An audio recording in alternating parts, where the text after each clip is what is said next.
भारत के लोग जब एसएमएस करते हैं कि हैप्पी क्रिसमस, तो मेरे दिल के छाले में दर्द हो रहा होता है। आप सबको सूचना दे रहा हूं, मैं गौरव के साथ सूचना दे रहा हूं। चुटकुलों की कौम बना के छोड़ दिया हमने सिखों को। यह बलिदानों की बड़ी शिलालेख वाली कौम थी। मैंने सुना नहीं है 121 बेटों को ऑथेंटिक फांसी हुई आजादी के संग्राम में। आपकी तालियां इस बलिदान को शायद बड़ा करें। 93 बेटे सिख मां की कोख में दिए थे। यह बलिदानों की बड़ी परंपरा थी।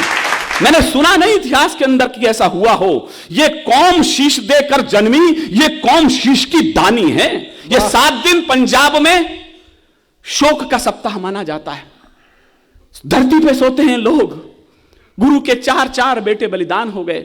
2 बेटे सरहिंद की दीवार में जिंदा चिनवा दिए गए। जो बेटे चमकौर के दुर्ग में लड़ते लड़ते बलिदान हो गए। जब छोटे बेटे के गर्दन तक ईंट आ गई तो बड़े बेटे की आंखों में आंसू आ गए। बड़ा भाई रोने लग गया।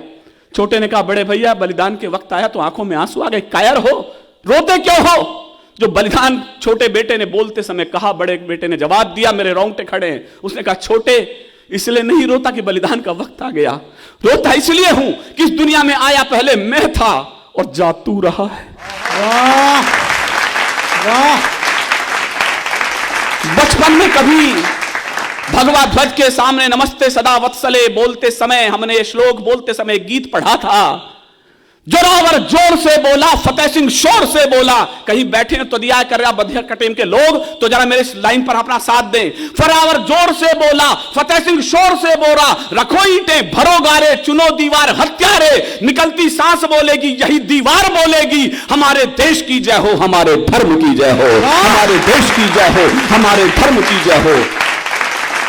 उधर चमकौर के युद्ध में अजीत सिंह जी, बाबा अजीत सिंह युद्ध में बलिदान हो चुके थे। 40 सिंह बचे थे गढ़ी के अंदर। छोटे बेटे को कलगी टांकी गुरु गोविंद सिंह जी ने।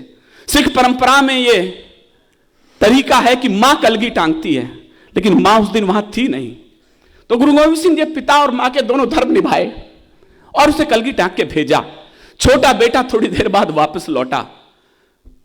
गुरु समझ गए कि शायद डर गया है। कहले कैसे आए?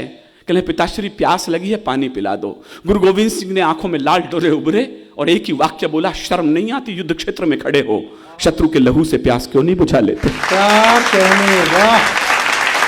हम बड़ी बलिदानी हैं। जब जब हम पर संकट आए, इस पगड़ी ने बलिदान दिया।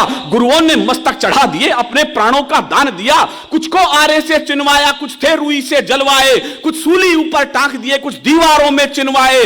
वो गर्म तवे पर चढ़े मगर, मुझे खामोशी खल जाएगी इस बार आपकी, वो गर्म तवे पर चढ़े मगर निज सत्य पंथ से डिगे नहीं। पुरजा कट गए मगर मुगलों के आगे झुके नहीं। पुरजा कट गए मगर मुगलों के आगे झुके नहीं। पुरजा